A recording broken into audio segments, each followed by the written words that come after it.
नमस्कार विद्यार्थी मित्रांनो, ज्या विद्यार्थ्यांचा डिप्लोमा इन फार्मसी अर्थात डी फार्म पूर्ण झाल्यानंतर लॅटरल एंट्री अर्थात डायरेक्ट सेकंड इयर बी फार्मला प्रवेश घेणार आहेत, तर डायरेक्ट सेकंड इयर बी फार्मचं ॲडमिशनसाठी जे रजिस्ट्रेशन सुरू होतं ते सुरू झालेलं आहे. त्याचं वेळापत्रक या ठिकाणी अवेलेबल झालेलं आहे.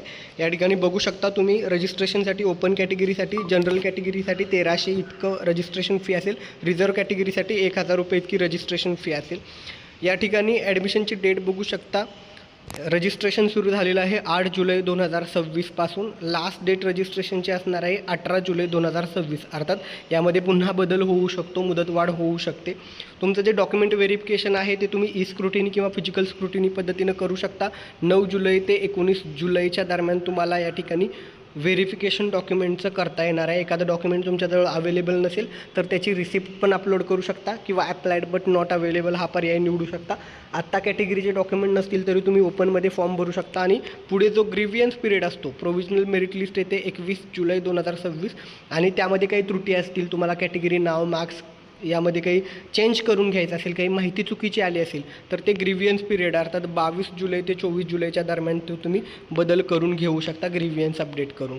त्यानंतर फायनल मेरिट लिस्ट येणार आहे 27 जुलै 2026 आणि यानंतर वेळापत्रकात काही बदल झाला नसेल तर मग कॅप राऊंड अर्थात प्रवेश फेरी, कॉलेजची यादी जी द्यायची असते त्याचं शेड्यूल या ठिकाणी अवेलेबल होणार आहे. अर्थात हे ॲडमिशनची प्रोसिजर कुठल्या वेबसाईटवरती तुम्हाला करता येणार आहे, यासाठी CET सेलच्या वेबसाईटवरती जायचं आहे. ॲडमिशनचं जे कॅप राऊंडची वेबसाईट आहे त्या ठिकाणी जाऊन अंडर ग्रॅज्युएटमध्ये डायरेक्ट सेकंड इयर हा ऑप्शन असणार आहे. या ठिकाणी मी शो करतो आहे. तर अशा पद्धतीने तुमच्या फोनमध्ये जो कोणता ब्राउझर असेल त्याच्यावरती येऊन CET सेल असं सर्च करा. CET सेल सर्च केल्यानंतर पहिली जी वेबसाईट आहे त्याच्यावरती जायचं आहे. या वेबसाईटवरती आल्यानंतर या ठिकाणी बघू शकता होम पेजवरती तुम्हाला एक CET एक्झामचं पोर्टल आहे आणि एक ॲडमिशनचं पोर्टल आहे. तर तुम्हाला काय करायचं आहे, ॲडमिशन पोर्टल 2026-27 वरती जायचं आहे. या पोर्टलवरती गेल्यानंतर खाली बघू शकता एक टेक्निकल एज्युकेशनमध्ये एक आहे, ते आहे पोस्ट ग्रॅज्युएट अर्थात मास्टर्सचे कोर्स आहेत. आणि खाली अंडर ग्रॅज्युएटमध्ये तुम्ही बघू शकता बरेचसे पर्याय आहेत. त्यामध्ये direct second year pharmacy DSP admission process सुरू झालेली आहे. या वेबसाईटवरती यायचं आहे आणि तुम्हाला काय पर्याय निवडायचा आहे, न्यू रजिस्ट्रेशन तुम्हाला करायचं आहे. कारण तुमचं अकाउंट नाही आहे इथे, तुम्हाला न्यू रजिस्ट्रेशन पर्याय निवडायचं आहे. डॅशबोर्डवरती यायचं आहे आणि कॅन्डिडेट रजिस्ट्रेशन म्हणायचं आहे. तुमच्या बेसिक डिटेल्स फिल करायचं आहे, तुमचं अकाउंट क्रिएट होईल आणि त्यानंतर पुन्हा या ठिकाणी तुम्हाला काय करायचं आहे, लॉग इनमध्ये जाऊन फॉर्म फिल करायचा आहे. मागच्या वर्षी फर्स्ट इयर बी फार्मचा असेल किंवा याआधी CET सेलचे जे फॉर्मचे डेमो मी अपलोड केलेले आहेत, कुठलाही फॉर्म बघा तशा पद्धतीनंच ती फॉर्म फिलिंगची प्रोसिजर असणार आहे.